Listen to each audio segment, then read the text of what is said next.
Hello બાળકો, virtual લર્નિંગમાં આપનું સ્વાગત છે. આપણે શું કર્યું બેટા? માનવ આંખ અને રંગબેરંગી દુનિયાના 5 લેક્ચરોની ઓલરેડી ચર્ચા કરી છે. 5 લેક્ચરની આજે આપણે 6થા લેક્ચર તરફ આગળ વધવું છે. 5 લેક્ચરમાં શાની ચર્ચા કરી, આછો પાત્રો ખ્યાલ આપી દઉં. પ્રથમ લેક્ચરમાં માનવ આંખની આકૃતિ, એના વિભાગો વિશે ચર્ચા કરી. બીજા લેક્ચરમાં આપણે પેલા 3 પદો, સમાવેક ક્ષમતા, દૂરબિંદુ અંતર, નજીક બિંદુ અંતર, લઘુદ્રષ્ટિ, ગુરુદ્રષ્ટિની ખામીની ચર્ચા કરી. ત્રીજા લેક્ચરમાં આપણે પ્રેસ બાયોપિયા, નેત્રદાન કરવાના ફાયદા ગેરફાયદા અને પેલા પ્રિઝમની રચનાની ચર્ચા કરી હતી. ચોથા લેક્ચરમાં આપણે પેલા પ્રિઝમ વડે થતું પ્રકાશનું વક્રીભવન સમજાવતા પ્રયોગની ચર્ચા કરી. ત્યાર પછી પ્રકાશનું વિભાજન એટલે પેલો વર્ણપટ મેળવ્યો, 7 રંગોનો અને પેલો ન્યૂટનના પ્રયોગની ચર્ચા કરી. 5મા લેક્ચરમાં કોની ચર્ચા કરી? તો આપણે સૌથી પહેલાં મેઘધનુષની ચર્ચા કરી હતી, પછી વાતાવરણીય વક્રીભવનની ચર્ચા કરી હતી, તારાઓનું ટમટમબનની ચર્ચા કરી હતી, ગ્રહો કેમ નથી ટમટમતા એની પણ ચર્ચા કરેલી, અને વહેલો સૂર્યોદય અને મોડા સૂર્યાસ્ત વિશેની પણ આપણે ચર્ચા કરેલી. બરાબર. હવે આજે આપણે અગત્યના બીજા એક ટૉપિક તરફ જવું છે. પ્રકાશનું પ્રકિરણન કોને કહેવાય? પ્રકાશનું પ્રકિરણન સિમ્પલ. પ્રકિરણન એટલે વિખેરણ, ફેલાઈ જવું. તો સૂક્ષ્મ કણો કે અણુઓ દ્વારા પ્રકાશનું બધી દિશાઓમાં થતું વિખેરણ. ફરીવાર, સૂક્ષ્મ કણો કે અણુઓ દ્વારા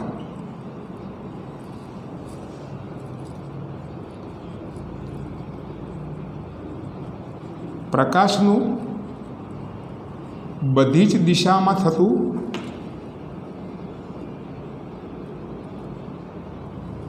વિખેરણ ને પ્રકાશનું પ્રકિરણન કહેવાય. તો પ્રકાશના પ્રકિરણન પર આધારિત કઈ ઘટનાઓ બને, અહીં બરોબર યાદ રાખજો બેટા. પ્રકાશના પ્રકિરણન પર આધારિત ઘટનાઓ ઘણી બધી હોય. દાખલા તરીકે સ્વચ્છ આકાશ તમને ભૂરા રંગનું જોવા મળે, ઊંડો સમુદ્ર પણ તમને ભૂરા રંગનો જોવા મળે. બરાબર? સ્વચ્છ આકાશ ભૂરા રંગનું.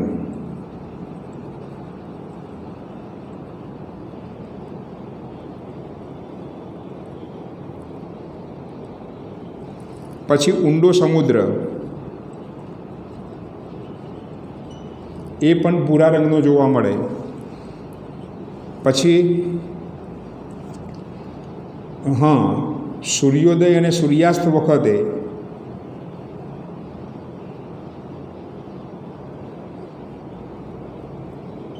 સૂર્ય રાતો દેખાય. પછી કલીલ કણો દ્વારા પ્રકાશનું પ્રકિરણન. કલીલ કણોથી પ્રકાશનો માર્ગ જોઈ શકાય. આ બધા છે ને બેટા, એ પ્રકાશના પ્રકિરણન પર આધારિત બધી ઘટનાઓ છે. બરાબર? આપણે સૂર્યોદય અને સૂર્યાસ્ત વખતે સૂર્ય કેમ રાતો થાય, પછી કલીલ કણો દ્વારા પેલી જે ગઈ સાલ આપણે ચર્ચા કરી હતી ટિન્ડલ અસર, એની પણ ચર્ચા કરીશું. સ્વચ્છ આકાશ ભૂરા રંગનું કેમ દેખાય છે એની પણ આપણે ચર્ચા કરીશું. બરાબર? તો આના જે પરિબળો છે ને બેટા, એ બહુ અગત્યના. આના પરિબળો કયા? ધ્યાન આપજો. પરિબળો 3 છે. અત્યંત સૂક્ષ્મ કણો એટલે કે બારીક કણો, આ જ અગત્યની વસ્તુ. એ નાની તરંગ લંબાઈવાળા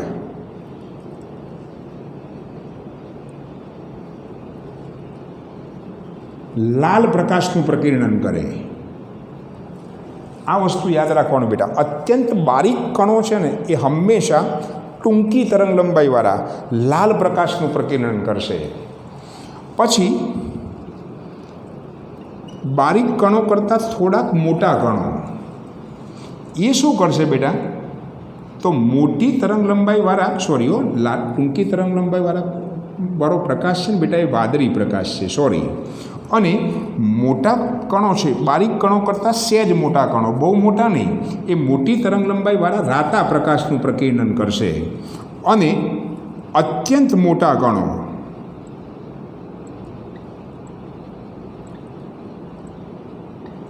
એ સફેદ પ્રકાશનું પ્રકીર્ણન કરે.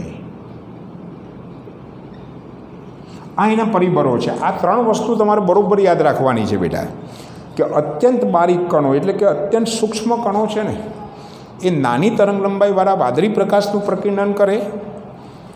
મોટા કણો છે મોટી તરંગલંબાઈવાળા રાતા પ્રકાશનું પ્રકીર્ણન કરશે.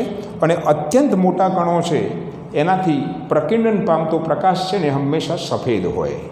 તમને પરીક્ષામાં પૂછે કે પ્રકાશનું પ્રકીર્ણન એટલે શું, તેના પર આધારિત ઘટનાઓ લખો ને એના પરિબળો સમજાવો. આ પરિબળો છે ને એના પર આધારિત બધા પ્રશ્નો છે. ક્લિયર? હવે આપણે પેલા કલીલ કણો દ્વારા પ્રકાશનો માર્ગ જોઈ શકાય છે એના પર આધારિત ઘટના તમે ગઈ સાલ ભણ્યા હતા, એવી અસરને આપણે ટિન્ડલ અસર કહીશું. ટિન્ડલ અસર છે ને બેટા, એ ખરેખર તમને આવડવી જોઈએ. ટિન્ડલ અસર કોને કહેવાય અને ટિન્ડલ અસરના ઉદાહરણો. ગઈ સાલ તમે જે ઉદાહરણોની ચર્ચા કરી હતી એના એ જ ઉદાહરણો આ સાલ પણ તમારે ભણવાના છે. બરાબર? ટિન્ડલ અસર કોને કહેવાય? તો બિલકુલ સિમ્પલ બેટા, કે કલીલ કણો દ્વારા પ્રકાશના કિરણોનું પ્રકીર્ણન થાય જેથી પ્રકાશનો પથ જોઈ શકાય, આવી અસર એને ટિન્ડલ અસર કહેવાય. ફરીવાર શું લખીશું બેટા? કલીલ કણો દ્વારા પ્રકાશના કિરણોનું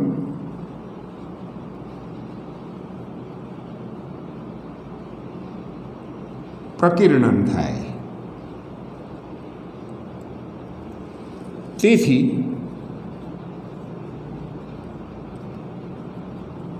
પ્રકાશનો પથ જોઈ શકાય, આવી અસરને ટિન્ડલ અસર કહેવામાં આવે. હવે જોજો બેટા, ટિન્ડલ અસર ખબર પડી કે બેટા કલીલ કણો દ્વારા જ સામાન્ય રીતે પ્રકાશના કિરણોનું વધારે પ્રમાણમાં પ્રકીર્ણન થાય. આવી જે અસર છે ને એના કારણે પ્રકાશનો પથ આપણે જોઈ શકીએ. બરાબર? જેને ટિન્ડલ અસર કહેવામાં આવે. ટિન્ડલ અસરના ઉદાહરણો તમને ખબર છે કે અંધારા ઓરડામાં બારીની તિરાડમાંથી કોઈ સૂર્યપ્રકાશનું કિરણ પ્રવેશતું હોય ને તો એ પ્રકાશનો પથ આપણે જોઈ શકીએ છીએ. એમાં પેલા બારીક રજકણો ઉડતા હોય તેવું જોઈ શકાય. બરાબર? એ કોને આભારી છે? તો ટિન્ડલ અસરને આભારી છે. આ ટિન્ડલ અસરનું પહેલું ઉદાહરણ. બીજું ઉદાહરણ, ગાઢ જંગલો હોય, ગીચ જંગલો હોય, એમાં શું હોય બેટા? ધુમ્મસ હોય, પાણી હોય, એના સૂક્ષ્મ બિંદુઓ દ્વારા શું થાય? તો પ્રકાશના કિરણો છે ને એનો પથ દ્રશ્યમાન થાય. તમે ક્યારેક બેટા કોઈ સીન જોજો, ડિસ્કવરી ચેનલ કે એવી કોઈ ચેનલમાં જંગલનું દ્રશ્ય હોય ને દિવસનું દ્રશ્ય હોય, તો ઘણી વખત તમે જોજો બેટા કે એ જે ઊંચા વૃક્ષો છે ને એ ઊંચા વૃક્ષોમાંથી આમ પ્રકાશના કિરણો નીચે તરફ આવતા આપણે સ્પષ્ટ જોઈ શકીએ. ક્લિયર? તો ઘાટ જંગલમાં ધુમ્મસ અને પાણીના સૂક્ષ્મ બિંદુઓને કારણે પ્રકાશનો પથ, પ્રકાશના કિરણો જોઈ શકાય છે. એ એનું બીજું ઉદાહરણ છે. અને ત્રીજું ઉદાહરણ બહુ સિમ્પલ, કે મોટરસાઇકલ હોય ને બેટા, એમાં પેટ્રોલનું દહન થાય ને તો ક્યારેક પાછળ વાદળી રંગનો ધુમાડો જોવા મળે. એ પણ ટિન્ડલ અસરને આભારી છે. ખૂબ જ અગત્યની બેટા. ટિન્ડલ અસર એટલે શું તેની અસર સમજાવતા 3 ઉદાહરણો. પહેલું ઉદાહરણ ખબર પડી કે અંધારા ઓરડામાં એટલે કે ધુમાડાયુક્ત ઓરડામાં બારીની તિરાડમાંથી જો પ્રકાશનું કિરણ પ્રવેશે તો એ પ્રકાશનો પથ જોઈ શકાય. એ ટિન્ડલ અસરને આભારી છે. ટિન્ડલ પોતે વૈજ્ઞાનિક હતા બેટા, એમને બધી અસર જોયેલી, માટે એમના નામ પરથી આવી જે અસર છે ને એને ટિન્ડલ અસર કહેવાય. પછી ગીચ જંગલોમાં ધુમ્મસ તેમજ પાણીના સૂક્ષ્મ ટીપાના કારણે થાય શું બેટા? તો પ્રકાશના કિરણો આપણને દૃશ્યમાન થાય છે. અને મોટરસાઇકલમાં એન્જિન તેલના દહનથી વાદળી રંગનો ધુમાડો જોવા મળે છે. એ પણ કોને આભારી છે બેટા? તો ટિન્ડલ અસરને આભારી છે. બીજી વાત, આપણે બેટા પ્રકાશના પ્રકીર્ણન પર આધારિત ઘટનાની ચર્ચા કરી. એમાં પહેલી ઘટના કઈ હતી? તો અહીં લખી છે, સ્વચ્છ આકાશ ભૂરા રંગનું કેમ દેખાય છે? ક્લિયર? તમને પ્રશ્ન પૂછે બેટા કે સ્વચ્છ આકાશ ભૂરા રંગનું કેમ દેખાય? ફરી એકવાર શાની ચર્ચા કરવી છે બેટા? સ્વચ્છ આકાશ ભૂરા રંગનું કેમ દેખાય છે? પ્રશ્ન તમને આવું પૂછે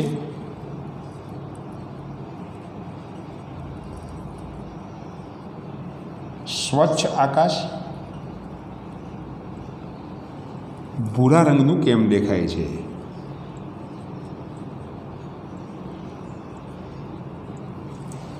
ધ્યાન આપજો બેટા. આપણે જ્યારે પૃથ્વી પર ઊભા હોઈએ ને ત્યારે વાતાવરણના કણો છે ને એ અત્યંત બારીક કણો છે. એટલે વાતાવરણના કણો છે ને, વાતાવરણીય કણો,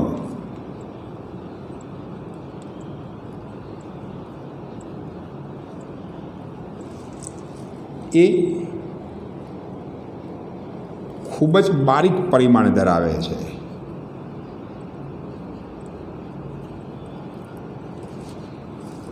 હવે જરા બરોબર યાદ રાખજો બેટા.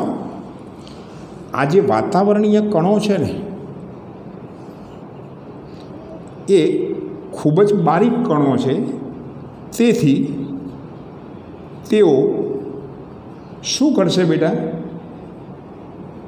તો નાની તરંગ લંબાઈવાળા, મેં અહીં લખ્યું હતું બેટા, બારીક કણો હોય તો નાની તરંગ લંબાઈવાળા કયા પ્રકાશનું પ્રકીર્ણન કરશે બેટા? વાદળી પ્રકાશનું અસરકારક રીતે પ્રકીર્ણન કરે.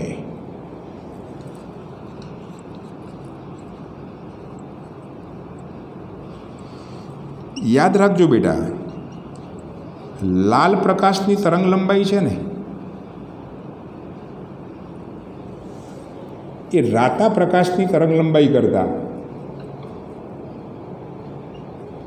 1.8 ગણી વધારે છે. સોરી, વાદળી પ્રકાશની તરંગ લંબાઈ કરતાં લાલ પ્રકાશની તરંગ લંબાઈ એ વાદળી પ્રકાશની તરંગ લંબાઈ કરતાં 1.8 ગણી વધારે છે. એટલે હવે થશે શું બેટા કે વાદળી પ્રકાશની તરંગ લંબાઈ એ ખૂબ જ ઓછી છે અને લાલ પ્રકાશની તરંગ લંબાઈ ઘણી બધી વધારે છે. એટલે વાતાવરણીય કણો છે ને એ હંમેશા કયા પ્રકાશનું? વાતાવરણીય કણો ખૂબ જ સૂક્ષ્મ છે એટલે વાદળી પ્રકાશનું અસરકારક રીતે પ્રકીર્ણન કરે. એટલે સૂર્યમાંથી પૃથ્વી પરથી તમે અવકાશ તરફ જોશો ને બેટા, તો અવકાશમાં કયા પ્રકાશનું પ્રકીર્ણન સૌથી વધુ થયેલું હશે? તો પેલા બારીક કણોને કારણે વાદળી પ્રકાશનું પ્રકીર્ણન વધારે થયેલું હોય. પ્રકીર્ણન એટલે ફેલાયેલો હોય. એટલે નીચેથી તમે અવકાશ જુઓ તો અવકાશ હંમેશા કેવું જોવા મળે બેટા? તો ભૂરા રંગનું જોવા મળે. સ્વચ્છ આકાશ ભૂરા રંગનું દેખાવા પાછળનું કારણ આ છે. ફરી એકવાર, વાતાવરણીય કણો છે એ ખૂબ જ બારીક પરિમાણ ધરાવે. આ વાતાવરણીય કણો ખૂબ જ બારીક પરિમાણ ધરાવે છે. તેથી તેઓ નાની તરંગ લંબાઈવાળા વાદળી પ્રકાશનું અસરકારક રીતે પ્રકીર્ણન કરે છે. હવે આપણે નીચે તરફ લખી નાખવાનું કે લાલ પ્રકાશની તરંગ લંબાઈ એ વાદળી પ્રકાશની તરંગ લંબાઈ કરતાં 1.8 ગણી વધારે છે. ક્લિયર? આના કારણે થશે શું બેટા કે પૃથ્વી પરથી તમે અવકાશ તરફ જોશો ને તો વાતાવરણીય કણો દ્વારા વાદળી પ્રકાશનું મહત્તમ પ્રમાણમાં પ્રકીર્ણન થયેલું હોય, જેને કારણે સ્વચ્છ આકાશ તમે નીચેથી જોશો તો કેવું દેખાશે બેટા? તો વાદળી દેખાય. ચંદ્ર પર જઈને તમે પૃથ્વી જુઓ ને બેટા તો પણ એ તમને બ્લુ રંગની જ દેખાય. પણ ચંદ્ર પર જઈને તમે અવકાશ તરફ જુઓ ને બેટા તો અવકાશ તમને કાળું દેખાય. એની પાછળનું કારણ એક જ છે કે ચંદ્રની ઉપર વાતાવરણ નથી, અને વાતાવરણ નથી એટલે પ્રકાશના કણો વાતાવરણીય કણો જ નથી, એટલે કોઈ પ્રકાશનું પ્રકીર્ણન થતું નથી. એટલે ચંદ્ર પર જોઈને જો તમે અવકાશ તરફ જુઓ ને બેટા તો આકાશ તમને બ્લેક દેખાય, પણ પૃથ્વી જુઓ તો પૃથ્વી તમને બ્લુ રંગની દેખાય. વસ્તુ એકની એક જ છે કે પૃથ્વી પરથી અવકાશ તરફ જોઈએ તો એ ભૂરા રંગનું જોવા મળે, ચંદ્ર પર જઈને પૃથ્વી જુઓ તો પણ ભૂરા રંગની જોવા મળે, પણ ચંદ્ર પર જઈને અવકાશમાં જુઓ તો એ કાળું દેખાય. કેમ? કારણ કે ત્યાં વાતાવરણ નથી. વાતાવરણ જ્યાં નથી ને બેટા ત્યાં પ્રકાશના પ્રકીર્ણનનો કોઈ સવાલ જ પેદા થતો નથી. ક્લિયર? ઓકે. બીજી વાત કે તમે જોજો બેટા કે વાદળો છે ને, વાદળો, તમને પ્રશ્ન પૂછે કે વાદળો સફેદ કેમ દેખાય?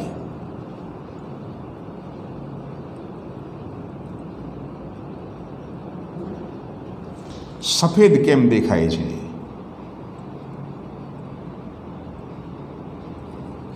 તો વાદળો સફેદ દેખાવા પાછળનું જો મૂળભૂત કારણ હોય ને તો વાદળોમાં જે પાણીના ટીપા હોય ને બેટા એ પાણીના ટીપાનું કદ એ લાલ પ્રકાશની તરંગલંબાઈ કરતાં પણ વધારે છે.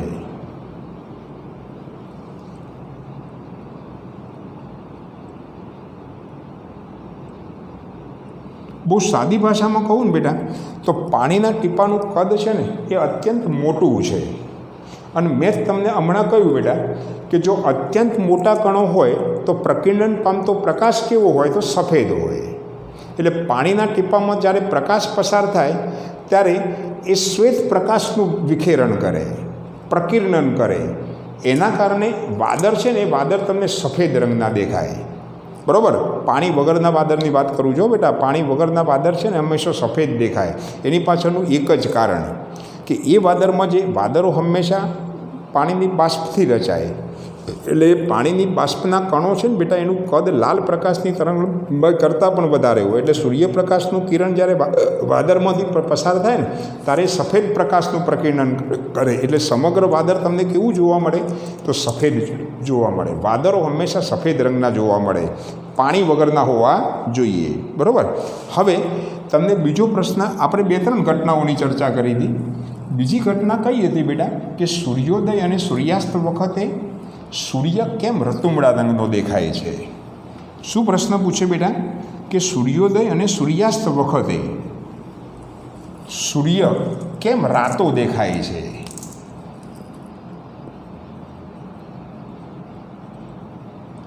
સૂર્યોદય અને સૂર્યાસ્ત વખતે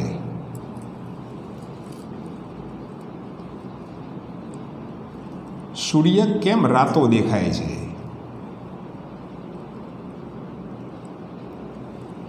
બહુ સિમ્પલ બેટા. મેં તમને આગળના લેક્ચરમાં ચર્ચા કરી હતી કે આ પૃથ્વી છે, આ ક્ષિતિજ રેખા છે. બરાબર? ક્ષિતિજ રેખાથી સૂર્ય જ્યારે ઉપર આવે ને ત્યારે સૂર્યોદય થાય. હવે શું થશે બેટા કે આ સૂર્યોદય વખતે થાય શું તો વચ્ચેના ભાગમાં તો પેલું વાતાવરણ છે. એટલે વાતાવરણના કણો દ્વારા થશે શું તો પેલા વાદળી પ્રકાશનું પ્રકીર્ણન થઈ જાય. એટલે સૂર્યમાંથી આવતો કયો પ્રકાશ તો પેલો લાલ પ્રકાશ છે ને બેટા એ જ અવલોકનકારની આંખમાં પ્રવેશે. અહીં કયો પ્રકાશ આવશે બેટા? લાલ પ્રકાશ જ અવલોકનકારની આંખમાં પ્રવેશે. કેમ? કારણ કે વચ્ચેના ભાગમાં કયા પ્રકાશનું પ્રકીર્ણન થઈ ગયું છે તો પેલા વાદળી પ્રકાશનું પ્રકીર્ણન થઈ ગયું છે. એટલે સૂર્યમાંથી માત્ર લાલ પ્રકાશ જ અવલોકનકારની આંખમાં પ્રવેશે. એટલે સૂર્યોદય છે ને બેટા એ સૂર્યોદય વખતે સૂર્ય છે ને આપણને રતાશ પડતો લાગે. બીજી એક વાત, સૂર્યોદય હોય કે સૂર્યાસ્ત હોય, સૂર્યોદય સમયે અને સૂર્યાસ્ત સમયે આ પ્રકાશના કિરણોને વાતાવરણમાં વધારે અંતર કાપીને પછી અવલોકનકારની આંખમાં પ્રવેશે બેટા. એ વખતે એને અંતર વધારે કાપવું પડે. હવે આ દરમિયાન થાય શું તો વચ્ચેના ભાગમાં જે પેલા વાતાવરણના કણો છે એ વાતાવરણના કણો દ્વારા વાદળી પ્રકાશનું પ્રકીર્ણન થઈ જાય છે. એટલે સૂર્યોદય અને સૂર્યાસ્ત બંને વખતે અવલોકનકારની આંખમાં કયો પ્રકાશ પ્રવેશે તો પેલો લાલ પ્રકાશ પ્રવેશે. એને કારણે સૂર્યોદય અને સૂર્યાસ્ત વખતે સૂર્ય છે ને હંમેશા આપણને રતાશ પડતો દેખાય. પૂનમના દિવસે ઉગતો ચંદ્ર અને આથમતો ચંદ્ર છે ને એ પણ આપણને રતાશ પડતો જ દેખાય. એની પાછળનું પણ આ જ કારણ છે. ફરી એકવાર, સૂર્યોદય અને સૂર્યાસ્ત વખતે સૂર્યપ્રકાશના કિરણોને વાતાવરણમાં વધુ અંતર કાપીને પછી અવલોકનકારની આંખમાં પ્રવેશે છે. વાતાવરણીય કણો દ્વારા રાતા રંગના પ્રકાશનું પ્રકીર્ણન વધારે થાય, વાદળી પ્રકાશનું પ્રકીર્ણન વધારે થાય કારણ કે અત્યંત બારીક કણો છે. લાલ પ્રકાશનું પ્રકીર્ણન ઓછું થાય, તેથી અવલોકનકારની આંખમાં લાલ પ્રકાશ પ્રવેશે. તેથી સૂર્યોદય અને સૂર્યાસ્ત વખતે સૂર્ય રતમુડા રંગનો લાગે છે, એટલે કે લાલાશ પડતો દેખાય છે. ક્લિયર? બરાબર? ચંદ્ર પૂનમના દિવસે ઉગતો ચંદ્ર અને આથમતો ચંદ્ર પણ તમને રતાશ પડતો જ દેખાય. બીજી વાત, વ્યવહારિક કેટલાક પ્રશ્નો પૂછે આવા. એકાદ પ્રશ્ન કે ભયસૂચક સિગ્નલ છે ને બેટા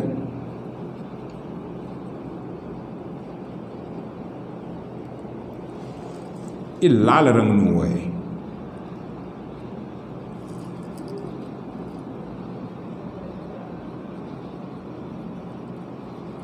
હવે જરા ધ્યાન આપજો બેટા.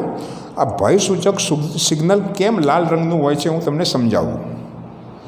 કે ભયસૂચક સિગ્નલ લાલ રંગનું હોવા પાછળનું કારણ એ છે કે લાલ પ્રકાશ છે ને બેટા, એનું ધૂળ અને ધુમ્મસ અથવા તો ધુમાડાના કારણે ઓછામાં ઓછું પ્રકીર્ણન થાય.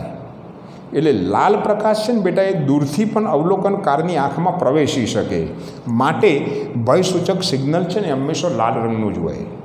તમે જોજો બેટા, શહેરમાં 4 રસ્તા પર મૂકેલા સ્ટોપ સિગ્નલ છે ને એ લાલ રંગના હોય. એ લીલા રંગનું થાય ને બેટા તો જ આપણે ગાડી આગળ જવા દેવાની હોય.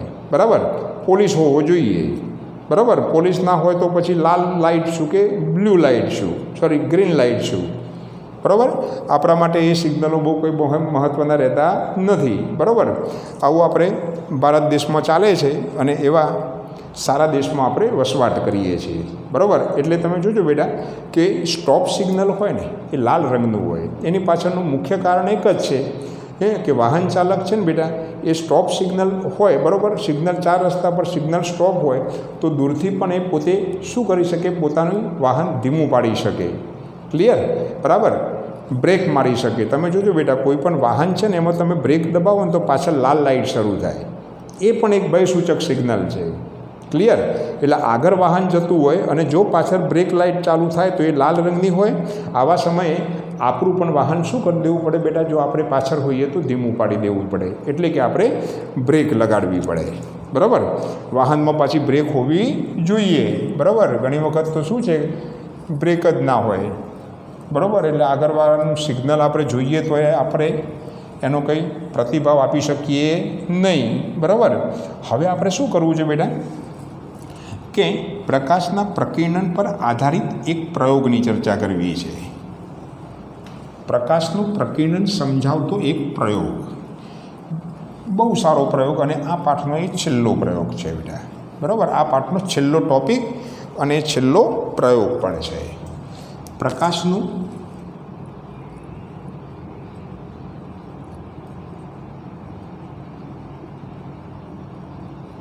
પ્રકીર્ણન સમજાવતો પ્રયોગ.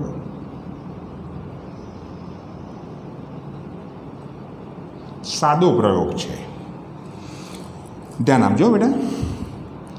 દાખલા તરીકે અહીં એક પ્રકાશનું ઉદ્ગમ સ્થાન છે S.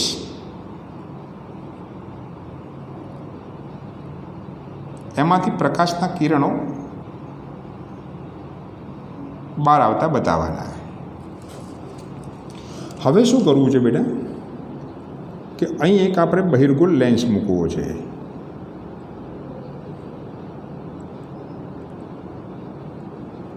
આ બહિર્ગોળ લેન્સ વડે પ્રકાશના મારે સમાંતર કિરણો મેળવવા છે. આને મારા સમાંતર કિરણો મેળવવા હોય ને બેટા, તો આ પ્રકાશનું ઉદ્ગમ સ્થાન યાદ કરો બેટા, ક્યાં મૂકવું જોઈએ? તો પ્રકાશનું ઉદ્ગમ સ્થાન આ બહિર્ગોળ લેન્સના મુખ્ય કેન્દ્ર આગળ મૂકવું જોઈએ. આ બહિર્ગોળ લેન્સ L1 છે. અહીં શ્વેત પ્રકાશનું ઉદ્ગમ સ્થાન છે. એમાંથી નીકળતા કિરણોને બહિર્ગોળ લેન્સ વડે આપણે સમાંતર મેળવવા છે. તેથી શ્વેત પ્રકાશનું ઉદ્ગમ સ્થાન બહિર્ગોળ લેન્સના મુખ્ય કેન્દ્ર આગળ મૂકવું પડે. આવા જે કિરણો છે ને બેટા, એ કિરણોને આ રીતે સ્વચ્છ પાણી ભરેલા પાત્ર Vમાંથી પસાર કરવાના છે.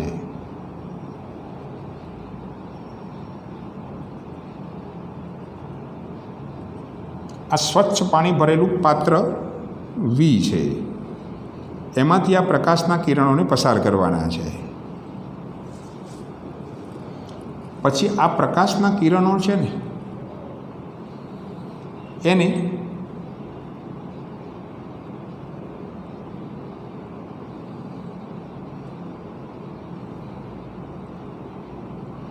આવા છિદ્રમાંથી પસાર કરવાના છે. એક પૂંઠામાં આવું એક છિદ્ર પાડવાનું અને છિદ્રમાંથી પસાર કરવાના છે. યાદ રાખજો બેટા.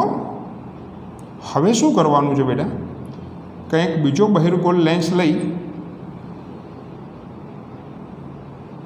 અને બીજા બહિર્ગોળ લેન્સ વડે આ છિદ્રનું સ્પષ્ટ પ્રતિબિંબ પડદા પર પાડવાનું છે.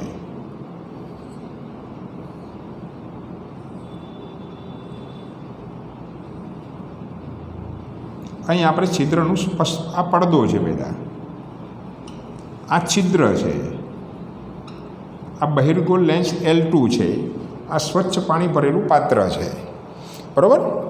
ચલો બેટા ધ્યાન આપજો અહીં, બરાબર. બહુ સિમ્પલ પ્રયોગ છે કે શ્વેત પ્રકાશના ઉદ્ગમ સ્થાનમાંથી નીકળતા પ્રકાશના સમાંતર કિરણો મેળવવા માટે તેને બહિર્ગોળ લેન્સના મુખ્ય કેન્દ્ર બહિર્ગોળ લેન્સ L1ના મુખ્ય કેન્દ્ર પર મૂકવામાં આવે છે. L1માંથી બહાર આવતા પ્રકાશના સમાંતર કિરણોને સ્વચ્છ પાણી ભરેલા પાત્રમાંથી પસાર કરવામાં આવે છે. એને એક છિદ્રમાંથી પસાર કરી બહિર્ગોળ લેન્સ L2 વડે એ છિદ્રનું સ્પષ્ટ પ્રતિબિંબ પડદા પર મેળવવાનું છે. અહીં બરાબર ધ્યાન આપજો બેટા. આ L1 બહિર્ગોળ લેન્સ છે એ કાચનો હોય, સ્વચ્છ પાણી એ પણ સ્વચ્છ જ હોય, કાચ જેવું જ હોય. આ એક છિદ્ર છે, આ બહિર્ગોળ લેન્સ એ પણ કાચનો છે. એટલે અહીં જે પ્રકાશ પહોંચે એ કેવો પ્રકાશ પહોંચે બેટા? તો બહુ સિમ્પલ વસ્તુ. કેવો પ્રકાશ પહોંચે? તો અહીં તમારે જોવાનું કે અહીં કેવું ઉદ્ગમ સ્થાન હતું? તો શ્વેત પ્રકાશનું ઉદ્ગમ સ્થાન હતું. એટલે પડદા પર પહોંચતો પ્રકાશ છે ને એ શ્વેત ઉદ્ગમ સ્થાન જ હોય, એટલે કે શ્વેત જ પ્રકાશ હોય. હવે આપણે શું કરવું છે બેટા કે એ જે 1 લિટર સ્વચ્છ પાણી છે ને, અહીં બરાબર યાદ રાખજો બેટા, 1 લિટર પાણીમાં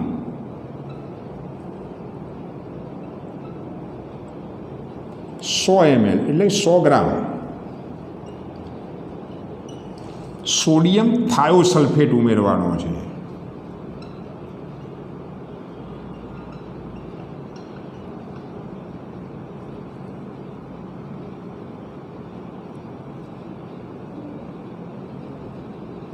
Na2H2O3 આ સોડિયમ થાયોસલ્ફેટનું અણુસૂત્ર છે. યાદ રહે તો રાખજો, બાકી કંઈ બહુ જરૂર નથી.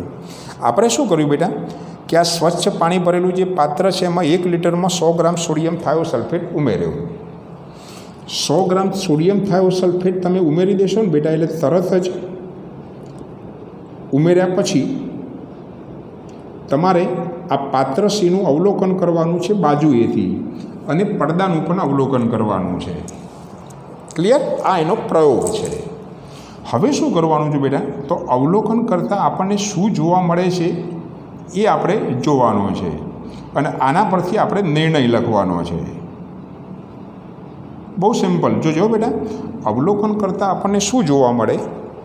તો આ સ્વચ્છ પાત્રને જો તમે બાજુએથી જોશો ને બેટા, તો એ સ્વચ્છ પાત્ર તમને વાદળી રંગનું જોવા મળશે. જ્યારે પડદો છે ને બેટા એ તમને રતુમડા રંગનો એટલે કે રાતો જોવા મળશે. ક્લિયર?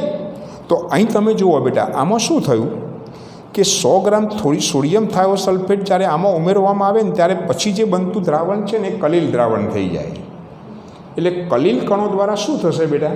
તો વાદળી પ્રકાશનું પ્રકીર્ણન થાય, એટલે સ્વચ્છ જે પાણી ભરેલું પાત્ર હતું એમાં સોડિયમ થાયોસલ્ફેટ નાખ્યા પછી પાત્રને બાજુએથી જોવામાં આવે ને, તો પેલા વાદળી પ્રકાશનું પ્રકીર્ણન થઈ જાય છે, લાલ પ્રકાશનું પ્રકીર્ણન થતું નથી.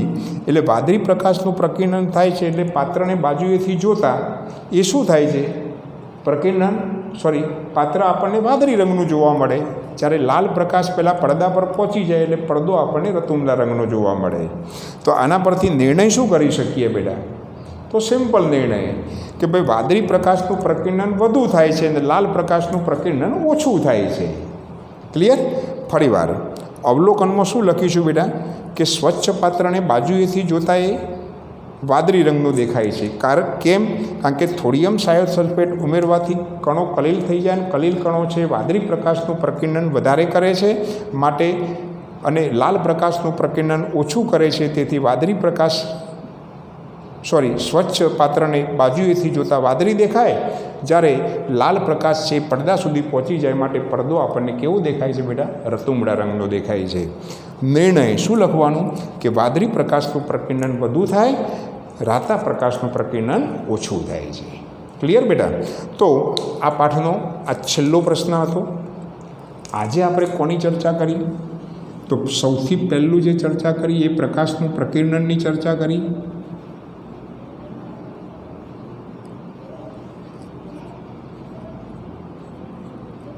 ટિન્ડલ અસરની ચર્ચા કરી.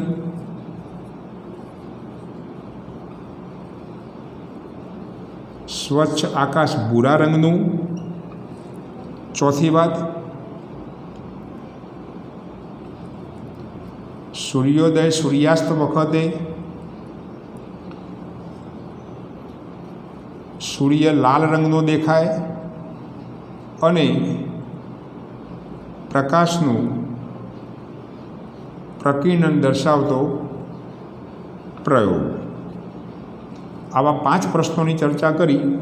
આજના દિવસના 5 પ્રશ્નો છે એ પણ એટલા જ અગત્યના. આ સાથે આપણે આ પાઠ શું કરીએ છીએ બેટા, અહીં પૂર્ણ કરીએ છીએ. બરાબર. તો આ પાઠના કુલ 6 લેક્ચરો થયા છે. 6 લેક્ચરોની થોડી ઘણી સમરીની ચર્ચાઓ છે બેટા, એ આવતીકાલે આપણે જી મીટમાં કરવાની છે. 6 લેક્ચરો આપણે ખાસ નિરીક્ષણ કરીને આવીશું અને આ લેક્ચરમાં પણ જો કોઈ ક્વેરી હશે તો આપણે સોલ્વ કરીશું. બિલકુલ બારીકાઈથી જોજો. બરાબર. એ પાઠ આપણે પૂરો કરીએ છીએ. બરાબર. એટલે ખૂબ સારી રીતે આપણે વિડીયો લેક્ચરનું નિરીક્ષણ કરીશું. ઓકે બેટા, બાય, આવજો.